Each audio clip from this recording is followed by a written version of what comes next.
from Germany, but also a lot of people for India on this unique platform. And it offers a great opportunity for networking and to build connections so that you can drive cooperation and innovation. India and Germany share very friendly relations over the last few decades. The relationship has continued to strengthen. We have a lot in common. Both countries are great democracies. We respect freedom of expression. We have multiple opinions. We have a lot of debate and discussions on all issues. And I think there is a lot of like-mindedness among the people. Indians find it easy to relate to Germans, and Germans find it easy to relate to Indians. Stefan, would you agree? He's been there for 6 years in Mumbai in the Indo-German Chamber of Commerce, and so has Anandi for many more years. So for those who have not had too much interaction with Indians here, I think you will find it very easy to connect because we speak from the heart, and so do Germans. Friends, a few pillars of the bilateral relationship which have continued to strengthen. One is, of course, trade and investment.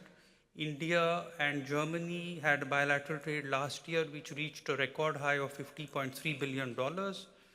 The interesting thing was that the trade in services has grown very rapidly, and it has actually doubled in the last 5 years to about $17 billion.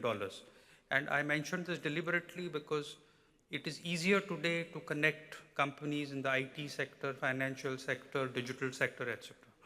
Our trade in services is about 33.7 billion. Germany accounts for 27% of India's trade with the EU. Germany is by far the largest trade partner of India. Similarly, in terms of investments, there are about 2,000 German companies which are in India. They have invested about 20 billion US dollars. We have commitments. I'm very happy to tell you that over the last year, we have fresh commitments of almost $5 billion. On that note, I would encourage very strongly those German companies which have not yet entered India to actively do so. And this point was brought out by both Jan and Upin just now, that India will not wait.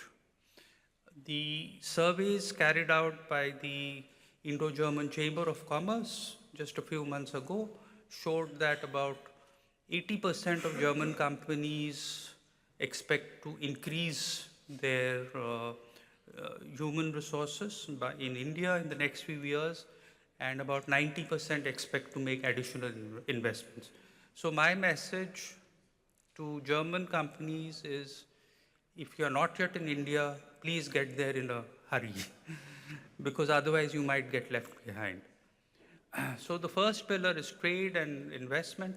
The second is, of course, the people-to-people contact. The Indian diaspora has grown by leaps and bounds. It has touched about 300,000. We have about 60,000 Indian students, about 80% of them doing post-graduation in STEM.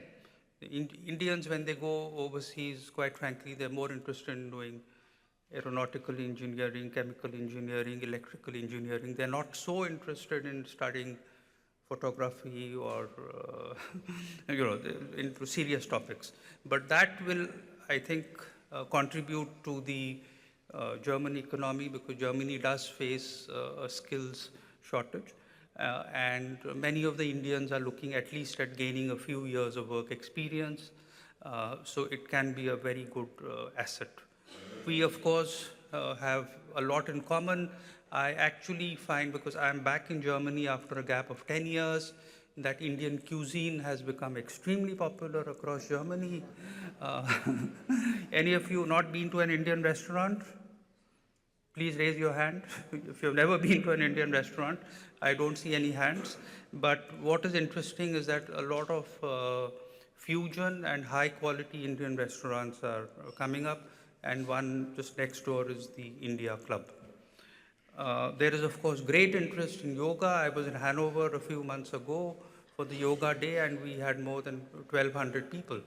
And I was very surprised. I was at a Gujarat Samaj event organized to celebrate Navratra, And I thought there would be maybe 100 or 200 people, but there were actually more than 1,500 people.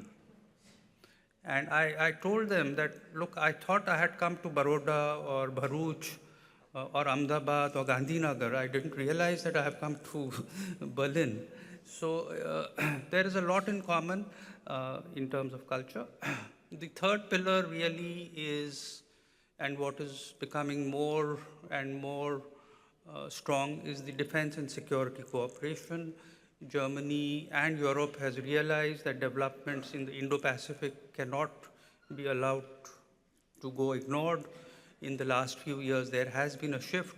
We've had joint military exercises for the first time 2 years ago with the Luftwaffe and the Indian Air Force exercising 2 years back in Operation Tarang Shakti.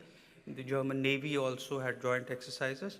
So the defense cooperation is also becoming stronger, and I think in today's era of the kinetic warfare, where a lot of it is beyond visual range or non-contact, Germany and German companies have technologies which can be very valuable for India. The fourth and not the least is, of course, science, technology, innovation, and this is an area which offers endless possibilities.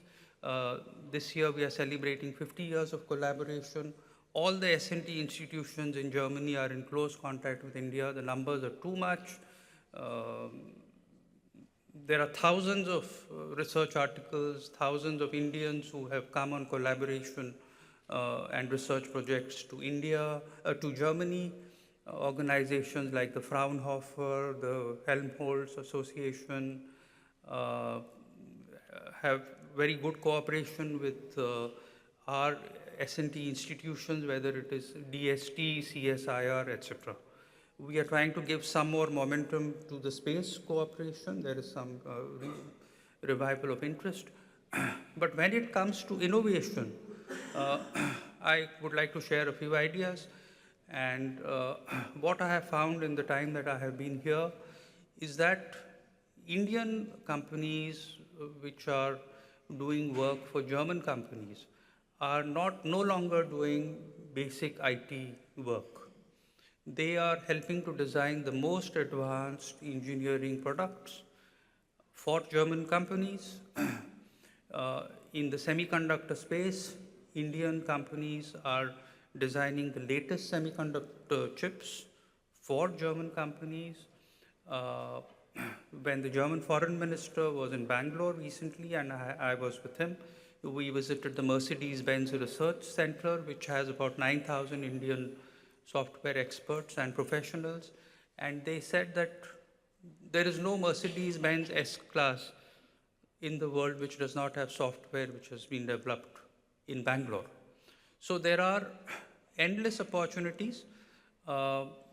India, if I may say, is very strong in areas like digitization, financial inclusion, fintech. A lot of Indians are, for example, open to investing in the stock markets, much more so than Germans. Those of you, if you go to Mumbai, if you take a taxi, do ask the taxi driver for some tips on where to invest in the stock market. And even if you take the three-wheeler, the auto, you can be assured that he will give you some tips on which shares to buy and sell that day. So there is a lot possible, and through the internet and through the digital platform, I think we can move very fast. So let me not take too much time, but I would like to thank the organizers for organizing this wonderful event. I look forward to the discussions, and I'm sure it will lead to some very productive outcomes. Thank you.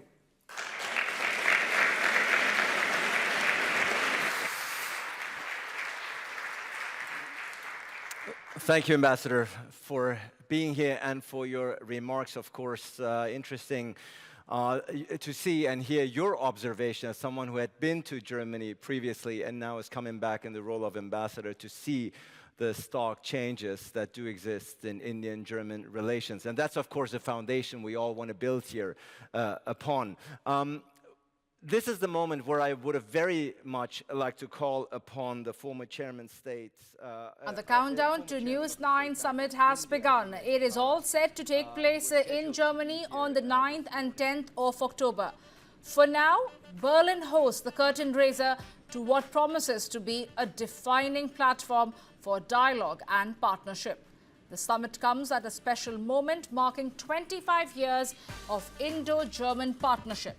At its heart is a commitment to strengthen bilateral collaboration in a world grappling with fast-changing geoeconomics and geopolitical realities.